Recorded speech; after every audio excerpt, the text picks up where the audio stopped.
Medzi tisíckami ľudí na niekoľkokilometrovej pláži počuť aj slovenčinu. Najmä naši snowboardisti tu v lete menia jednu dosku za druhú. Cesta k Atlantickému pobrežiu trvá z Bratislavy celý deň. Dnes sme prišli ráno, čiže jeden deň a prišli sme kvôli týmto pretekom. Prišiel som sa pozrieť, ako to má vyzerať, keď ľudia surfujú.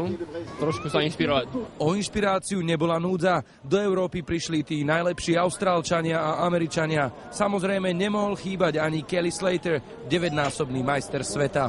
Kelly Slater, legenda svetového surfingu, popri rozdávaní autogramov aj odporúčil Slovákom, kde by sa mohli najlepšie naučiť surfovať. You can watch it online. Everyone can go to the contest website or to aspworldtour.com and start to see what we do and then eventually. Napriek tomu, že slovenských surferov je len pár, tu vo Francúzsku sa stretávajú pravidelne.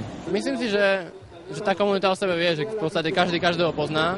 Tých, čo by nejako zvládali tie vlny, že sa na nich vozia, robia zákruty a nejaké pokusy o triky, tak tí sa dajú zrátať na jednej, dvoch rukách. Z francúzskeho Hosegoru Ľubo Schwarzbacher, televízia Markíza.